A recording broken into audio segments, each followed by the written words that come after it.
Programa 17. Uso de personas gramaticales al escribir. En este programa conocerán el contraste entre el uso de la primera o tercera persona para crear diferentes grados de compromiso con lo que se dice o se escribe. ¿Qué tal? Hoy reflexionaremos sobre las diferentes formas de usar las personas gramaticales. Por ejemplo, si el propósito de elaborar un cancionero es compartir nuestras canciones favoritas, en el texto introductorio trataremos sobre nuestros gustos y podremos utilizar un lenguaje informal.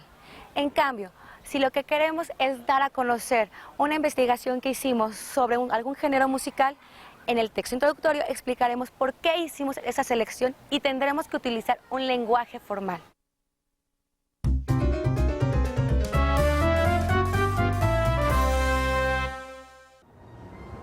Estamos nuevamente con el maestro Enrique Lepe, que es especialista en la enseñanza del español, quien nos ayudará a entender cómo se utilizan las personas gramaticales en los prólogos. Sí, decíamos la vez anterior que hay muchas maneras de escribir un prólogo y que dependía del público al que va dirigido el libro, que puede ser especialistas, gente adulta, niños, jóvenes, etcétera.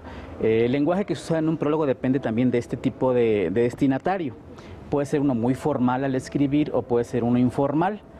Puede uno usar gramaticalmente el yo, una forma muy personal de decir las cosas, y otra es una cosa formal, un usted o un impersonal. ¿Te puedo poner un ejemplo? Claro.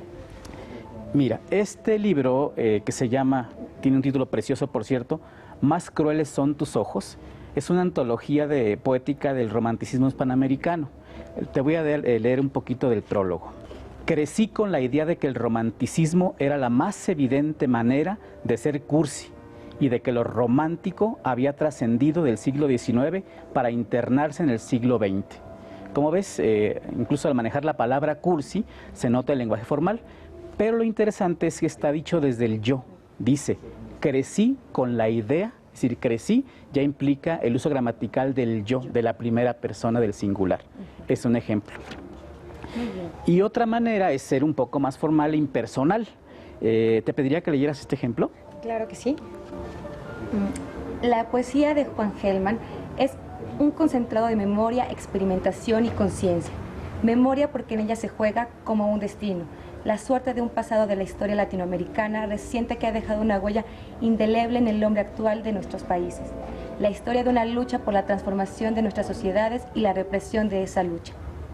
Bien, como verás, en este ejemplo no está escrito con la primera persona, no es yo, no dice yo Juan Gelman o yo conozco a Juan Gelman, sino que se refiere, en primer lugar está en impersonal y se refiere a una tercera persona, es decir, no habla de sí mismo ni de alguien conocido, ni asume el yo, asume un él, o asume un impersonal, digamos, en este caso.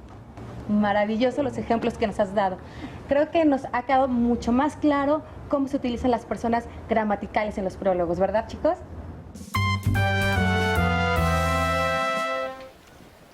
Como vimos, es muy distinta la manera de escribir un prólogo dependiendo a quién va dirigido y la intención que se le quiere dar. Por ejemplo, si escribimos, los sones huastecos son conocidos en todo el país, pero tienen su origen en la región huasteca, que se ubica en el norte del estado de Veracruz, sur de Tamaulipas, parte de San Luis Potosí e Hidalgo y una pequeña parte de Puebla y Querétaro. En este caso, el texto está escrito en tercera persona para mostrar información sobre un tema. Pero si el prólogo dice, decidimos escoger un género de la música tradicional mexicana, el son huasteco, para la selección que se presenta en esta antología, pues probablemente muchos de nosotros no conozcamos demasiado de este género musical, ya que la música de moda y comercial está presente en los medios de comunicación. Por esa razón, queremos compartirles algunos de estos sones que mantienen el ritmo y la alegría de los pueblos de México. Aquí se utiliza la primera persona del plural para hablar de los criterios personales de selección, lo que brinda un tono familiar y persuasivo al texto.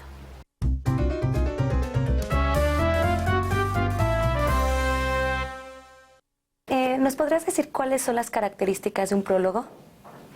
Mira, un prólogo es un texto, habitualmente son textos cortos, son textos que son una invitación a la lectura y que también te facilitan una cierta información para comprender mejor el libro que vas a leer, ¿no?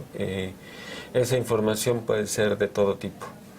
Puede ser una información que te aporte material o información sobre la vida del autor, sobre el contexto histórico del autor, sobre el género del que se trata, sobre la forma en que esa obra está respondiendo a ciertas inquietudes, a ciertas discusiones intelectuales o culturales de cierto momento, ¿no?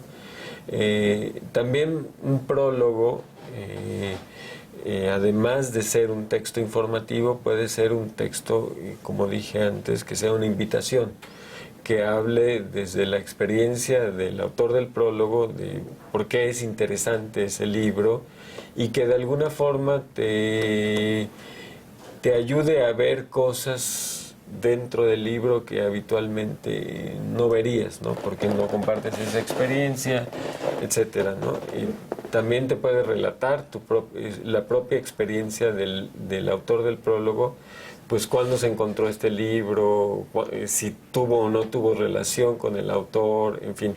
Ahora, un buen prólogo es una invitación que se cumple, sí, porque también te pueden engañar, ¿no? Y eso no está bien. Te pueden decir, este es el mejor libro que vas a leer, y después pues ya te aburres, ¿no? ¿En qué casos en los prólogos se utiliza la primera persona gramatical y en qué casos la tercera persona gramatical?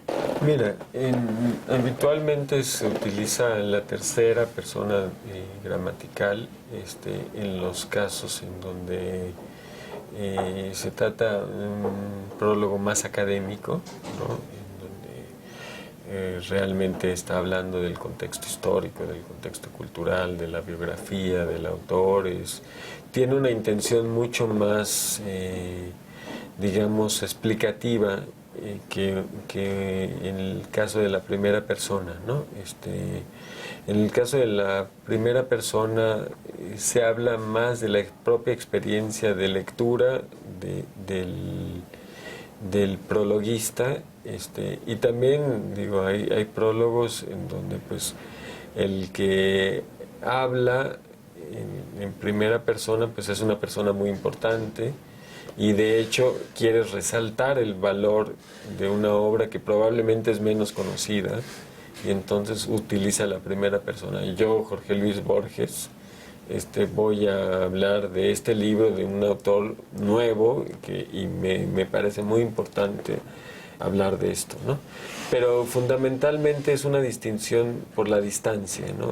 El texto de tercera persona es un texto mucho más distante, en donde no hablas de tus emociones, sino básicamente de información sobre el contexto, sobre la vida del autor, sobre el contexto histórico, etcétera, ¿no? El género literario, etcétera. ¿Y qué prólogos utilizan la segunda persona gramatical? Mira, son los menos comunes en general, pero son libros, por ejemplo, libros de texto o otro tipo de libros, en donde es importante establecer una relación cordial con el lector, ¿no? Entonces tú dices, por ejemplo, en un libro de texto, en este libro vas a encontrar ciertas páginas que han sido pensadas en ti. Podrás leerlas, te recomendamos que revises, que analices detenidamente esto. En fin, es un poco como un acompañamiento en donde lo que más importa es mantener la relación cordial con el lector, ¿no? Habitualmente son extraños esos prólogos dentro de los libros que circulan, digamos, más allá de la escuela. Pues muchísimas gracias, Daniel. Nos has aclarado muchas dudas. Chicos, nosotros continuamos. Los prólogos y textos introductorios no siempre han formado parte del libro. Se han ido introduciendo para aportar elementos que ayuden al lector a conocer más sobre el contenido y contexto de la obra. Ahora conozcamos cómo han sido los prólogos a lo largo de la historia. En Grecia los utilizaron como una explicación previa a la representación de tragedias antes de la entrada del coro. Fue hasta la época medieval cuando se generalizó el uso del prólogo en la correspondencia, en los libros de historia, de poesía didáctica y para la prosa de ficción.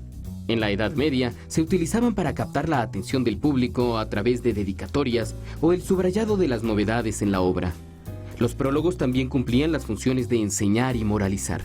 En los siglos de oro, los textos introductorios ponen énfasis en el lector. Se llega a él a través del mensaje escrito a manera de diálogo. Con Miguel de Cervantes, el prólogo alcanza su más alta expresión. Cervantes escribió un texto en el que usa la exposición, el diálogo con el lector y hace propaganda a su obra. Convierte al lector en su confidente. Posteriormente, el prólogo es un complemento del texto que revela la forma de ver las cosas del autor. Así, a lo largo de la historia, los prólogos han tenido dos funciones. Por un lado, informar acerca del libro, de la importancia del tema, cómo está construido, y por otro, persuadir al lector y retenerlo. Generalmente ambas funciones van juntas y para lograr su intención el autor se dirige al lector en diferentes personas gramaticales. Hemos llegado al final del programa. Les recomiendo que al escribir los prólogos para su cancionero tomen en cuenta el propósito que tuvieron para realizarlo, a quién va dirigido y los recursos que necesitarán para motivar a los lectores a interesarse por su obra. No olviden consultar sus textos. Nos vemos en el próximo programa.